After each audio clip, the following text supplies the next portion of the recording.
Yo, welcome everybody to BROJO Online. We're on the 13th session now, and today we're going to be talking about letting go of outcomes, which is another way of saying letting go of neediness, the one thing in your life that pushes away what you want more than anything else. So welcome back to all our regular viewers, listeners, whatever, and to our Improvement Academy buddies. Today's session's an important one. I say that about all my work because I've got a massive ego, but I really mean it this time, really. BROJO Online, we've been talking about this subject pretty much every time we've done a session, and yet this is the first time we'll be looking at it directly, and that is the idea of being emotionally attached to outcomes, to have an emotional investment in the future going the way you want it to. We're going to be having a look at what this is, how this affects your everyday life, and most importantly, how this actually prevents you from those outcomes and results actually happening, prevents you from getting what you want. The ironic thing is that it's the very act of wanting something that becomes the biggest barrier to receiving it. And that's what we're really going to be looking at today, letting go of the neediness around that desire, not the desire itself, but the neediness attached to it, the fictional attachment to the future, and becoming more present in a practically applicable way, something you can actually go out and do this week. Seriously, if you've never seen BROJO Online before, that's all good. This is the one that I think has had the biggest, this concept has had the biggest impact on me in terms of changing the way I view the world and allowing me to enjoy life so much more. Put it this way, it's much more enjoyable to be involved in a sport when you don't have the pressure to win. It's much more enjoyable to be on a date when you don't have the pressure to create a relationship. It's more enjoyable to do pretty much fucking anything when you don't have pressure to actually achieve something. When you can just be there in the moment, like being on holiday, like hanging out with your best friend, like doing something for free. It's those kind of attachment-free situations that allow us to really enjoy life. Now, I know a lot of you watching will be either recovering or still deeply involved in things like the pickup artist movement. These kind of movements are really focused on being attached to outcomes. They're really focused on getting something. And if you're involved with this, you'll know the pain and suffering that comes from that attachment. You'll know that it's not helping you. You'll know that it disconnects you from people. And so today we're going to be talking about that. We're going to be diving deeply into what is this thing where we're attached to getting something. Why does it happen? And is it helpful? And I'll call it out, disclose it right now. I truly do not believe it's helpful. I believe this attachment to outcomes is a false god that we've been conditioned and programmed to believe from a very early age. And it actually crushes our ability to enjoy life. It makes us chase validation after validation, achievement after achievement, without actually gaining any real satisfaction. So that's what we're going to be looking at. I wanted to disclose that this will be biased, as I suppose all these sessions are, to my philosophy and my point of view. But this session's really for people, if you've been chasing something for a long time and that chase is not rewarding for you, it feels like a chore. It feels like you're waiting for something good to happen in the future rather than feeling it now, then this is the one for you. So let's start by defining the problem, as we always do, and have a look at what it means to be emotionally attached to outcomes. There's actually a Tony Robbins quote I want to plant a seed with today, and he says, "There is no such thing as failure. There are only results." And that really speaks to what we're going to be talking about today. The idea that emotional attachment to an outcome is the only thing that can produce a failure. A failure is a completely subjective notion. And it's becoming emotionally attached to a different outcome occurring that makes you call the one that actually occurred a failure. Having an emotional attachment to an outcome that then comes true is what we call a success. And so you can see right away the subjective nature of an outcome, or a result if you prefer that word. For us to call something a success or a failure, we must first have a predefined concept around what success and failure is. And what we can see quite clearly is that is simply an emotional attachment to a certain outcome. Of all the millions of things that can happen, you're more emotionally invested in one of those things happening. And so that's what you call a success, and everything else you call a failure. And then you call yourself a failure for every one of those failures that occur. So you're essentially calling yourself a loser because the thing you predicted happening didn't occur. You're beating yourself up for not being able to predict the future accurately, which is just lunacy, because nobody can predict the future accurately. So you're beating yourself up for something that no human can do. It's like beating yourself up because you can't go invisible. It's like beating yourself up because you can't levitate. It's like beating yourself up because you can't read minds, which is another thing people often do. Emotional attachment to outcome could be the source of all of your suffering. And that's what I want to explore deeply today. So what is it? What does it mean to be emotionally attached to an outcome? Well, simply put, it means that your happiness, if you want to use that word, or your satisfaction and quality of life is determined by your results. It means there is a direct cause and effect relationship between things going the way you hoped they would and whether or not you enjoy life. That is an emotional attachment to outcomes. So if you think that a date that doesn't end with sex is a failure, you're emotionally attached to sex as an outcome. If you think that being a millionaire is a success, then you're emotionally attached to money as an outcome. If you think that somebody liking you is a success, then you're emotionally attached to validation. If you think that having a six-pack is a success, then you're emotionally attached to aesthetic appearance. On and on and on. If you think that something external needs to happen for you to qualify as having a good life, then you are emotionally attached to outcomes. Now, what does this mean? It means that the only good experiences you can have in life are the ones that qualify as a win, as a success. And everything else is a failure. Everything else, by your definition, would be bad. So, if your standards are really low or really broad, you could get lucky. You'll have a lot of things you consider a success. There are people out there who think getting out of bed and sitting on the couch to watch TV all day is a success. These people could be quite satisfied with how life is going, at least in the short term. But ultimately, you've set a bar for yourself, and if you cannot jump over that bar, you consider yourself a failure and your self-worth suffers appropriately. So I want you all to just take a second to think about what results you're attached to, what you consider good, what you consider bad, when it comes to dating and relationships and friendships, when it comes to health, fitness, exercise, aesthetic appearance, when it comes to wealth, career, entrepreneurship. What do you consider to be a success? What do you consider to be a failure? What do you hope will happen? What do you hope will not happen? All of these things, good or bad, show an emotional attachments to outcomes. And when this happens, something happens with it. This emotional attachment to outcomes creates this kind of waiting feeling, this hope, this wish as an emotional sensation. And there's a word for that. And the word I like to use is neediness. It's when you look at something you want, and yet you interpret it as something you need, something that is required for a quality life. Now, this, I believe, is a misunderstanding of the concept of survival.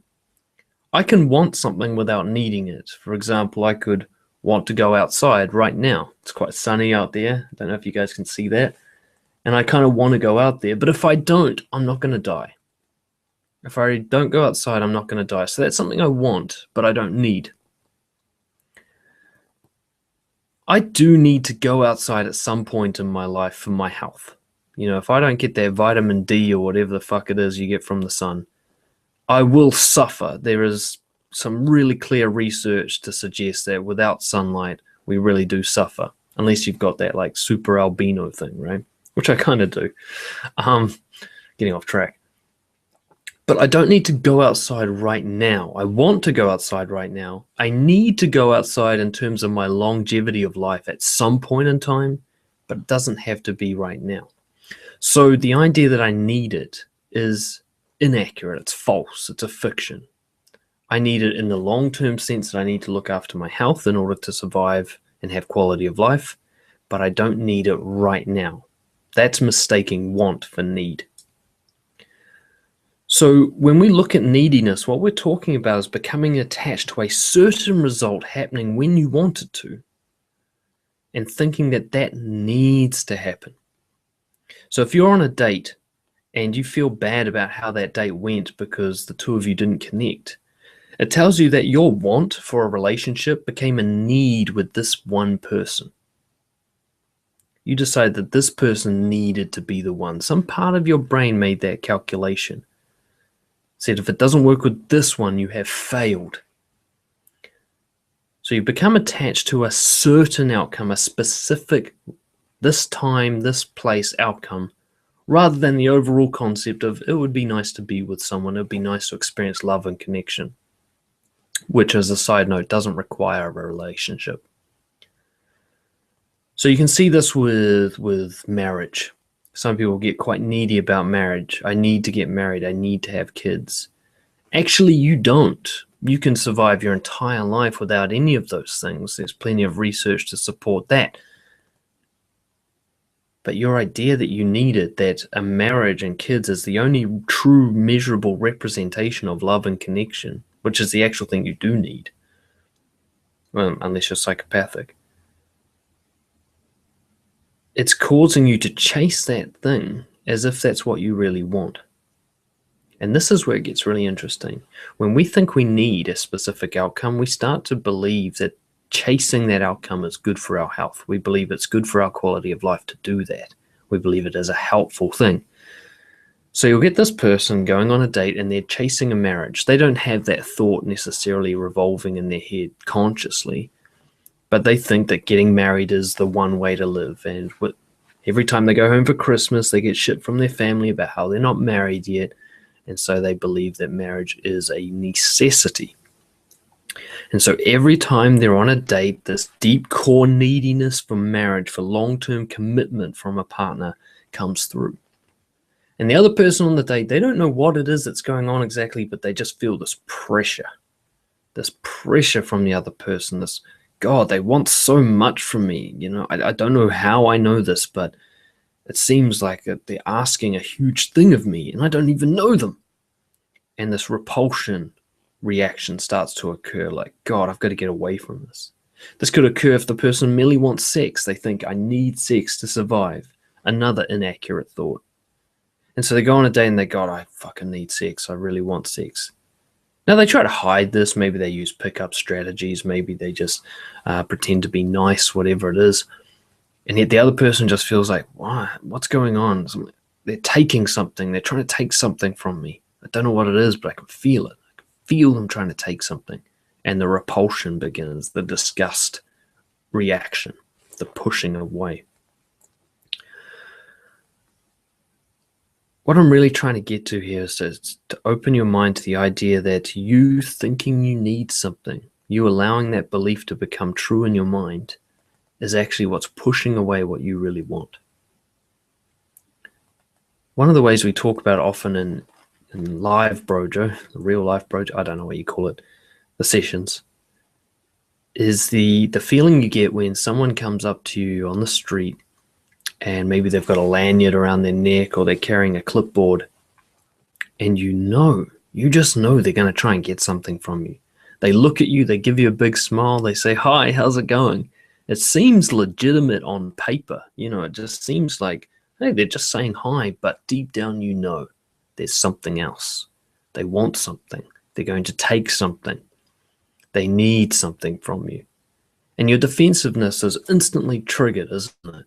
You start trying to protect yourself from this rapist who's come to take something from you. And so they're trying to get you to sign up to some charity or do something that's actually a fairly noble, decent thing to do that's aligned with your values. But the way they're doing it is sacrificed any chance you've got. You're so defensive now that they don't stand a shot. All you can think of is, how the fuck do I get out of this situation? You know, you feel that rush, that pressure to leave, to exterminate this person's presence from your life. And yet then you're on your way, you walk away from them like, oh, I got them out of my life, and you go to that date that you had planned, and you do the same thing to the other person. They feel you coming. As soon as you walk in, you give them a big smile, you say hi, and they just feel it straight away, like, oh, he's going to try and take something from me. She's going to try and take something from me. And their defensiveness starts. As soon as you have a strategy, the neediness is already there. I really want to emphasize that. If you have any form of strategy going into this thing to achieve a future outcome, a result of some kind, neediness is already present. It is impossible to have both a strategy and zero neediness. They go hand in hand. They in fact are the same thing. And now you can pretend not to have neediness. You could use pickup techniques, for example, to try and mask the neediness. But like the person with the clipboard walking up to you, if that other person you're talking to has any real confidence or healthy mind at all, they're going to feel it. They're going to know something is up. One of the things I discovered when I was deeply involved in pickup was that it only really worked on insecure people. If I went up and tried that kind of shit with somebody who was really secure and confident, it would disgust them. Yet if I go to a nightclub or somewhere where, generally there are a lot of insecure people, it would work really well. And so all I was doing was allowing myself to get into connections that were both false and unhealthy. I was allowing myself to connect with really messed up people using a messed up strategy because I was messed up. Yeah, my attachment to outcomes gravitated me towards other people who had attachment to outcomes. Neediness finds neediness. So what we're talking about today, and you might want to sign off at this point if this isn't you, is if you want healthiness, if you want to find quality, if you want, whether it's health, wealth, relationships, whatever, if you want that to be a quality, satisfying thing in the long term, then first you're going to have to let go of needing it. Now, if you rather have a quick fix result and you don't care about the quality of that, you're all about quantity, then stop listening now. This is not for you. So let's start by trying to figure out how we know when we've become attached to trying to get something. How do we know when neediness is showing up? Because quite often we're not even aware of it, or we think it's hidden. So one of the first warning signs is that there are a limited number of possible outcomes in your mind, which simply shows you that you're thinking about outcomes, if nothing else. And that there's a limited number, and one of those outcomes qualifies as a success and the others qualify as failures. You've already decided that before you've even taken your action. So I know we've got a lot of improvement and BROJO guys listening. So let's say it's all about you going up to meet new people, what pickup artists call approaching. If you think, if they like me, that's good, and if they don't like me, that's bad, that's a warning sign. It's a warning sign that you have become attached to outcomes emotionally. You're positively emotionally attached to them liking you. You're negatively emotionally attached to them not liking you. You're already needy about them liking you. No matter what kind of strategy you put in place to remove that neediness, you cannot go in there with that belief and be free of neediness. You just can't. So they're going to come up to you, and when they laugh at your jokes or they smile at you or they touch you on the shoulder, you're going to feel a massive emotional response positively. You're going to be thinking, I'm winning this thing. And when they frown or they look like they want to leave or they say no to you asking for their phone number, you're going to feel a negative emotional reaction to that. You're going to feel bad about it. And so essentially, they get to decide if you enjoy your life or not. And this is the point I really want you to allow to sink in. Your emotional attachment to outcomes means that other people decide if you enjoy your life. I want you to stop and think if that's how you want the way to... Let me start that again. I want you to stop and think, ask yourself, is that how I want the world to work for me? Jesus. Is that how you want things to go? Do you want other people to decide how good your life is? It's a serious question. It's not a hypothetical. Many people do choose this option. They choose allowing other people to determine their quality of life. They choose the victim mindset. That's what attachment to outcomes is, being a victim. I'm going to let the rest of the world decide if my life is good or not. I'll set up this criteria and let the world live up to that criteria. So at the deepest core, you're still deciding about your quality of life, but you're placing the power of attorney in other people's hands. If a girl not liking you means that you enjoy life less, then you have set that system up. You are emotionally attached to outcomes.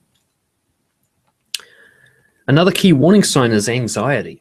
Anxiety is a great emotion to have. We're very lucky to have it. We fight against it all the time. We try to turn it off, and yet it is one of our most powerful sources of information. It also allows us to have energy and to have drive and passion in situations that we are trying to achieve a result. So anxiety tells you that you are attached to the future. You can only have anxiety in relation to thoughts or sensations about the future. It's very unlikely that you will experience symptoms of anxiety because of the present moment. The present moment is almost always peaceful. I'll give you an idea of that. Let's say you've been, there's an example I like to use, you've been kidnapped, tied to a chair, and someone's got a gun in your mouth. Now, for most people, you're going to be feeling a massive amount of anxiety in that situation, and yet you're fine. If I was to take a photo of you in that moment, you're actually fine. You're sitting on a chair and there's a gun in your mouth, but nothing that bad is actually occurring. Physically, you are harm-free. It's your thought about the person pulling the trigger that causes the anxiety, isn't it? Now, if you were sure that the gun wasn't loaded, for example, if you were tied to the chair and the gun was in your mouth, but it was your friends and they were playing a joke on you and you knew that, you wouldn't have all the anxiety. So it's just the idea of pulling the triggers, the fantasy in your head about the future, that anxiety, that attachment to them not pulling the trigger that has caused you anxiety, that emotional attachment to an outcome you want.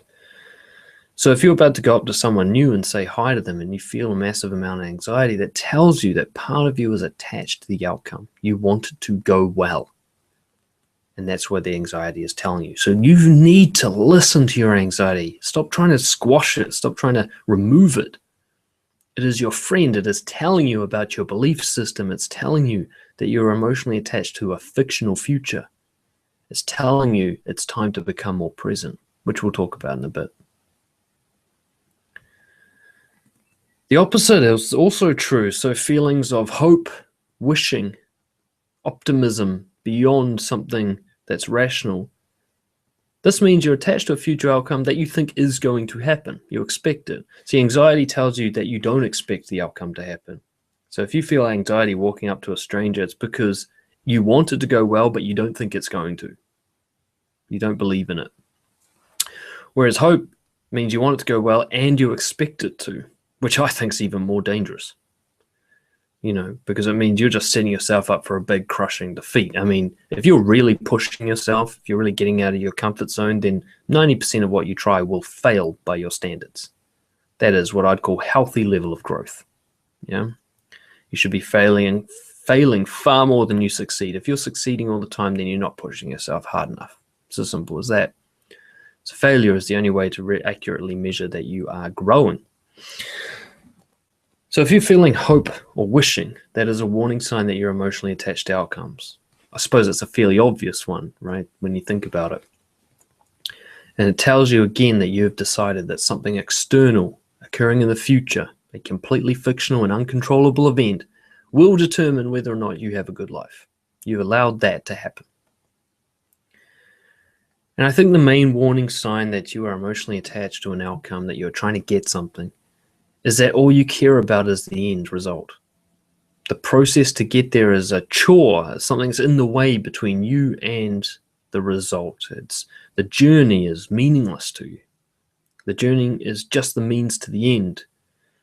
For example, if you go to the gym and you don't enjoy actually being at the gym, you don't enjoy the workout process itself, you don't look forward to it, it is not a result in and of itself just to go to the gym. You're just like, no, I need to look like Brad Pitt out of Fight Club. Until then, nothing else matters. You know, no, I need girls to say that I look good. Until then, it's just pain, it's just suffering, it's just a pointless journey.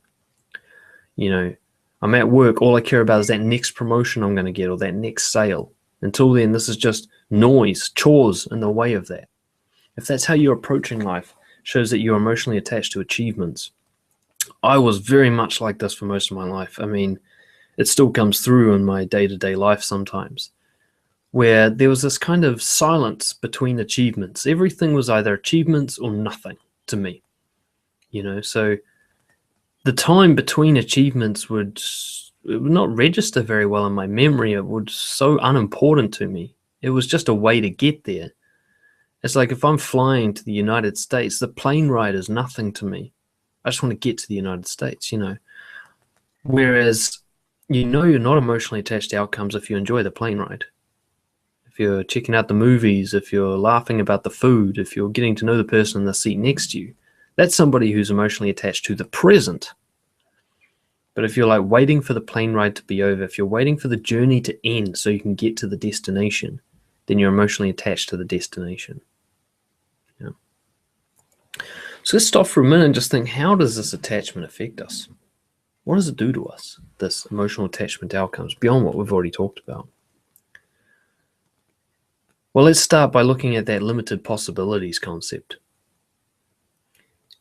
If you've only got a number of possibilities, one's a failure, one's a success, that kind of concept going on, you've eliminated the possibility of being surprised.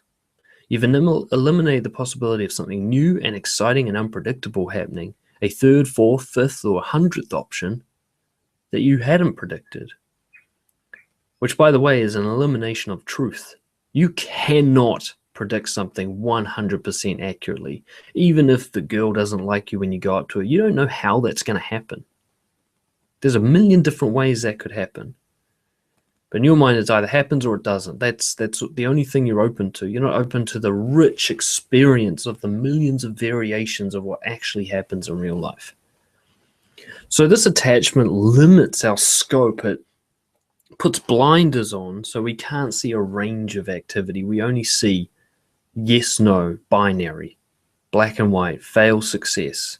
We don't get to experience the rich and meaningful variation of life. So life becomes kind of dull. It becomes a binary, robotic life. Win, fail, win, fail, win, fail. Not just experience. No win, no fail, just this happened, this happened, this happened. Interesting, adventure, playfulness. All of that stuff gets eliminated with attachment to outcomes.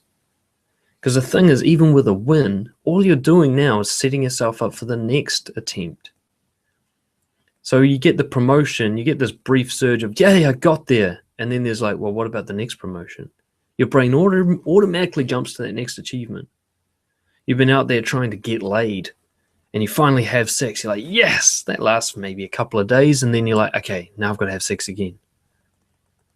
That attachment to outcomes creates this kind of drug feeding behavior. It's exactly the same as a heroin addict.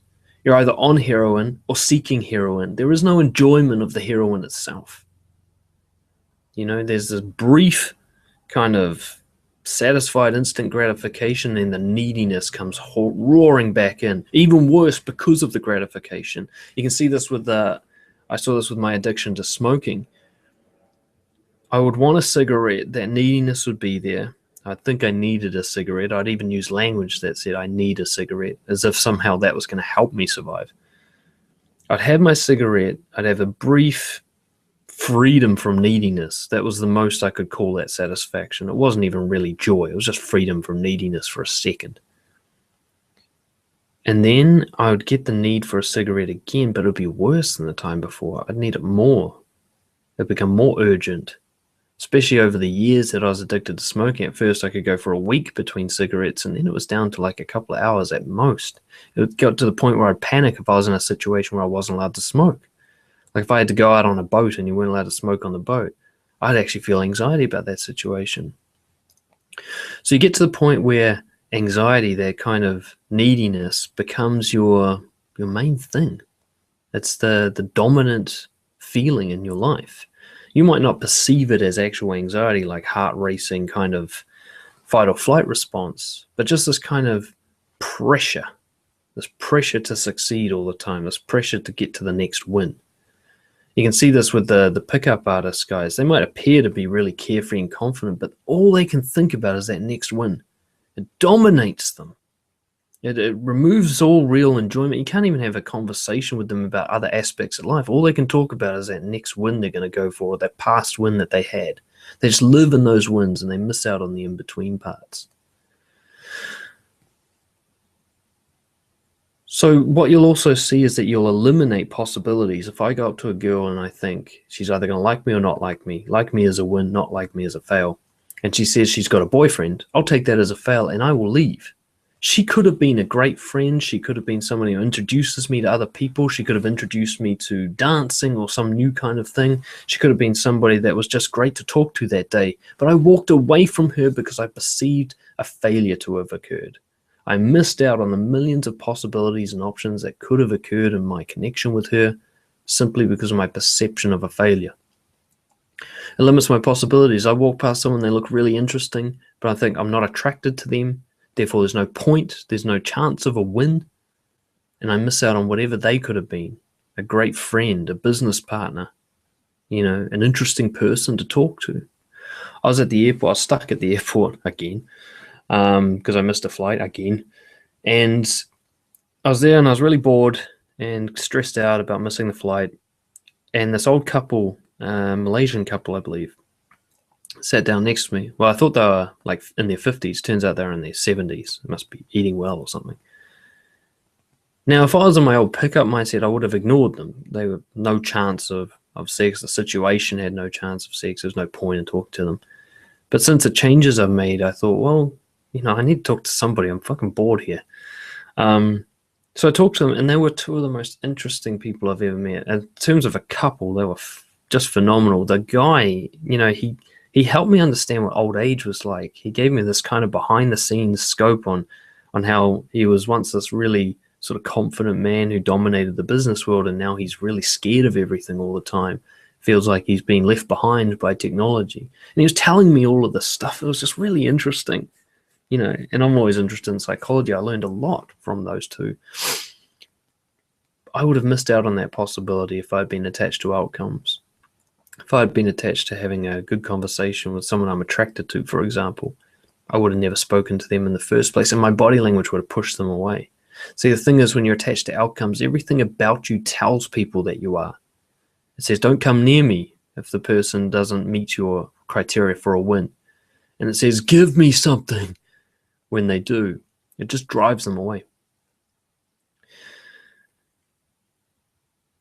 The other way it affects you is that your neediness will lead to fear-based decision-making. All your decisions will be based on the survival neediness kind of mindset.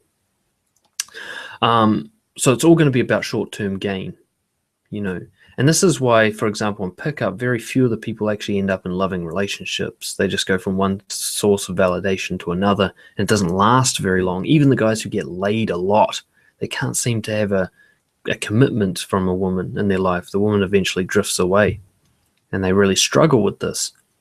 And this is because they're constantly wired to seek short-term gains, which almost always sacrifice long-term rewards. It's a basic principle of life that I've discovered and believe in deeply. That is, when you go for instant gratification, you sacrifice long-term gratification. When you take the easy win now, you sacrifice the long-term reward later. And the opposite, you take the hard road now, you get the long-term reward. You take the risk now, you get the long-term reward. And this is what you'll see with someone who's attached to outcomes, is they just pick up those pieces, the low-hanging fruit, I believe is the term. They're just going for the easy wins, and they sacrifice what they're really after. When somebody goes for the quick sale because they're just chasing money, quite often they sacrifice long-term money. But even when they get money, they're sacrificing long-term happiness or long-term satisfaction, long-term connection with people, because they've become this sort of narcissistic money grubber, It's the same with someone chasing a relationship. They'll take anyone who will show a sign of attraction towards them, rather than stepping back, waiting for quality and having a long-term relationship that they had to earn over time and patience that is deeply rewarding. Instead, they'll just go from one shitty, unhealthy relationship to another, taking whoever they can get, especially when they think somebody who's physically attractive meets all their demands. all their needs. And overall, you just find it hard to be present. You don't get to actually experience life when you're attached to outcomes, do you? You're just looking forward into the future the whole time while life happens around you, completely unnoticed. Time goes very quickly when you're attached to outcomes because you're not really aware of time passing. When you're trying to get home, it seems like time's dragging out, but then you get home and you go, fuck, where's the day gone? Because you finally achieved your outcome. Your brain just deletes all the noise of the process, of the journey. So you're present only during achievements. You're present only during your wins. And if they are few and far between, that means you miss out on just hours, days, weeks, months, and eventually years of your entire life. You would see this, you talk to someone who's been a real career, like ladder climber. They might have worked somewhere for 10 years and they can't remember the specifics of that work. Whole years, they can describe whole years as if they're a day because they're just so attached to those outcomes. It's like, I worked there for 2 years, got a promotion to this, then I worked there for another 3 years and got a promotion to that. And you're like, that's 5 years you just described in like 2 seconds. Did you enjoy that time? I mean, what happened in those 5 years? Anything? And they literally cannot remember. Their brain has kind of deleted or archived that information, or it wasn't able to create memories because if you're sitting there daydreaming about the future, you cannot absorb stimuli from the present. Your brain is recording memories of you dreaming of the future rather than memories of what's actually happening.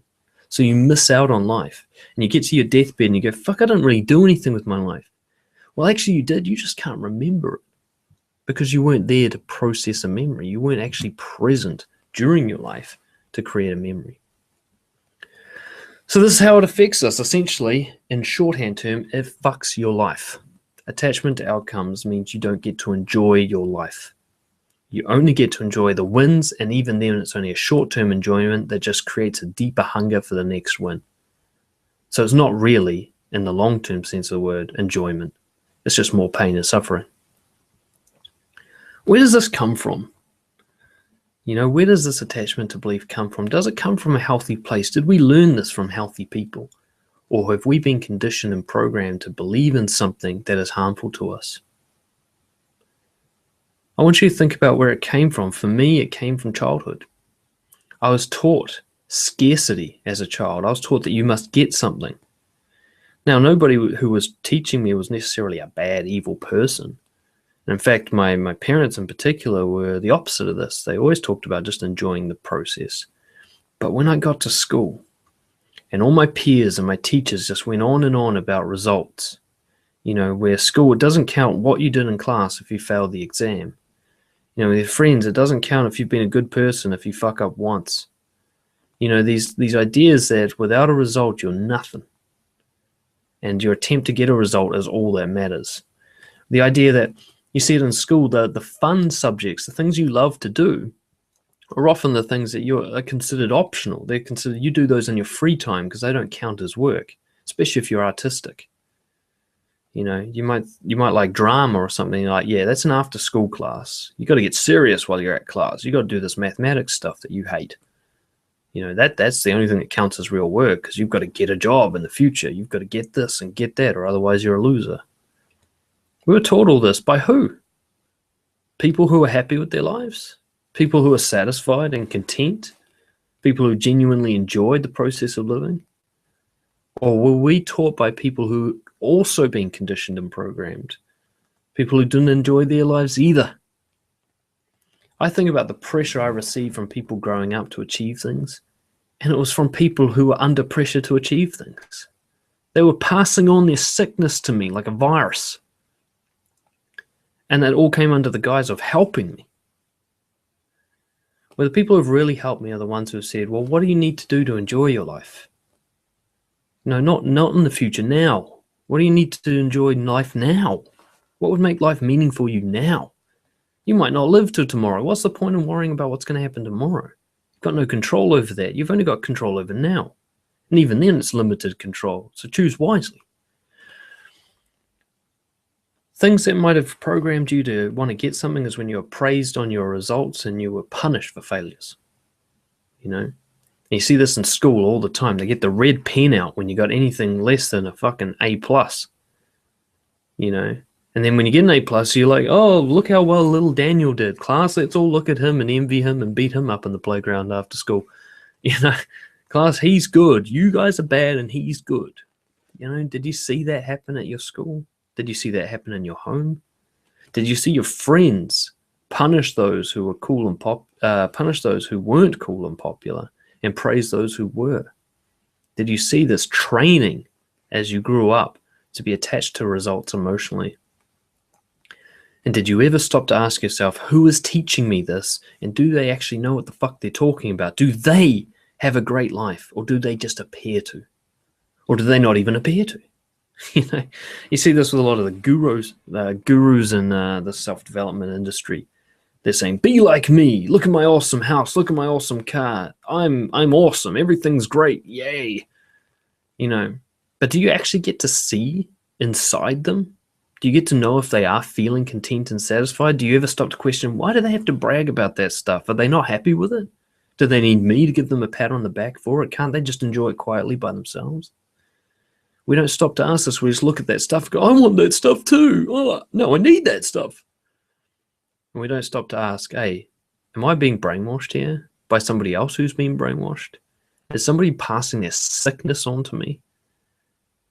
I know millionaires, and I'm yet to meet one that seems truly satisfied with their life. Really? I'm yet to. The ones I've met are just so driven to achieve the next million that they don't even get to enjoy their current million. I enjoy $100 more than they enjoy $1 million. That is not a role model. That is not someone I would look up to. It used to be. I know guys who can have sex with 3 or 4 different girls every week. But it's like watching a heroin addict. They have to get it again and again and again. They have to brag about it. They have to get a pat on the back for doing it. They're not satisfied. They're not happy. They don't have what we all want. They just seem to, because we've believed the lie that results are the enjoyment of life. If you've been taught to achieve goals rather than live by values, rather than use goals to live by your values, you're probably attached to outcomes. If you don't even know what your values are, well, you're almost definitely attached to outcomes. That will be your default. So let's have a look at the other way to live. Let's have a look at what does it mean to completely reprogram the whole way you see the world, to let go of binary, to let go of win, fail, yes, no, black, white, and to enjoy the gray, to make everything a win, to every experience to be something that you can enjoy and grow from, something that is meaningful to you, something that's it's like when you're on holiday and you don't care what happens as long as it's interesting, to create that effect throughout your entire life. That feeling you get when you're with your best friend and you don't need to impress them, to create that with every person you meet. How do we expand those moments of experience to cover all life and let go of the need to get something that you don't actually need? Yeah. So what does it mean to be unattached to outcomes? What does it mean to be free? It means you're open-minded to anything happening. You adapt to all possible options, including those that you didn't think of. You're aware that you have this attachment to outcomes, but it doesn't own you. You're open to other things happening. In fact, you kind of hope you'll be surprised. You're looking forward to life showing you something new, rather than hoping that it shows you something you've already thought of. You have a let's see what happens approach, rather than I hope that this happens or hope that this doesn't happen approach. Your pleasure comes from doing things rather than achieving them. Your pleasure comes from running the race rather than crossing the finish line. And you're driven by your values rather than your attempt to achieve results. You're doing what's right for you right now, not what feels good, or not what you think will feel good, just in the achievement. But how do we do this? You know, if we don't care about external results, how do we maintain motivation? You know, how do we get out of bed if we're not trying to get something? And how does it change the way we need to do things? Well, first off, we've got to agree to some things. We've got to agree to being more open to making the most of a situation rather than trying to control a situation. Letting go of control and allowing yourself to be a participant in life rather than God. Allowing yourself to look at barriers as an exciting challenge rather than something to avoid or something to defeat. It means agreeing to less anxiety and more presence and enjoyment. If you can't agree to that, then I don't know what you're doing here. It means agreeing that there could be a richer experience of life, that rather than two options, there are many, and you're going to experience all of them. And some of them aren't going to be pleasurable physically, but they will be an enjoyable experience because they will add meaning and richness to your life.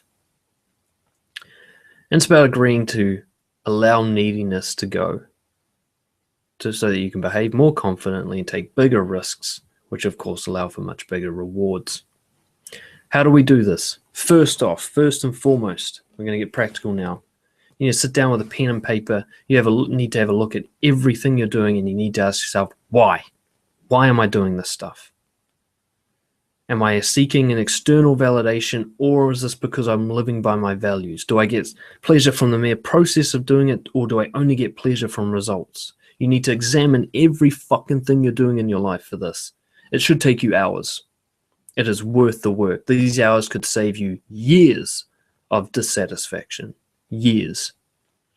You're going out dating, why? Because you want a relationship? That's an external outcome. Straight away, that's a needy reason to be dating. Doesn't mean you should stop dating, but you just need to know why. You need to have a look at it. You need to have a look at starting to live by the values more. So I can either go on a date because I want to get sex, I want to get a relationship, I want to get a laugh from the person when I'm funny, I want to get liked.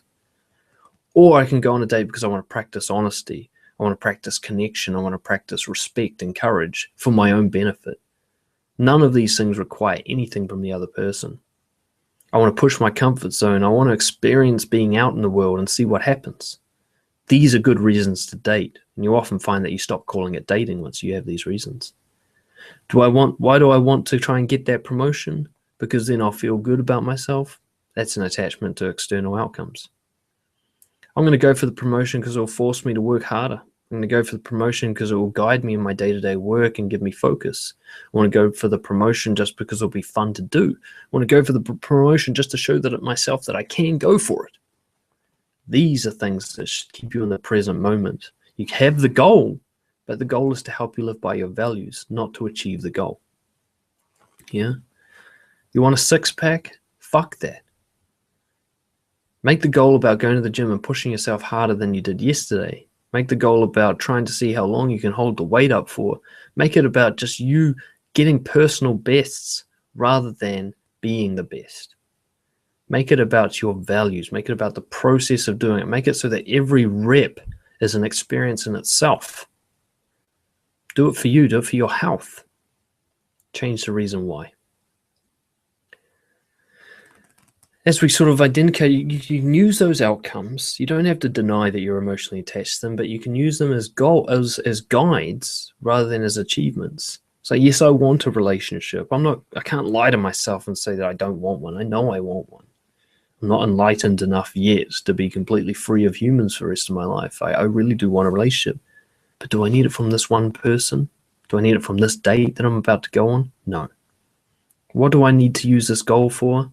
I'm going to use my desire for a relationship to practice being open and honest with people. I'm going to use it to practice connecting with people. I'm going to use it to be courageous, to push me into doing things that take me out of my social comfort zone. I can still go out there and do things and be motivated, but it won't matter what actually happens because it's the very act of doing it that achieves the goal. I don't need a result beyond what I can control. Aim to give rather than get. The absolute best way to get rid of neediness is to stop trying to get something. But stopping to try and get something is almost impossible. You can't stop something. But you can start. You can do something that eliminates it. And the only way to eliminate neediness is to give. So you can go up to someone, talk to them because you're trying to get their phone number. Or you can go up to give them recognition. You can go up to give them your honesty. You can go up to give them somebody to talk to today, or at least the invitation. You can give someone the chance to hire you rather than trying to get the job. You can give your body health rather than trying to get a six-pack. aim to give, and keep reminding yourself around what giving you're doing.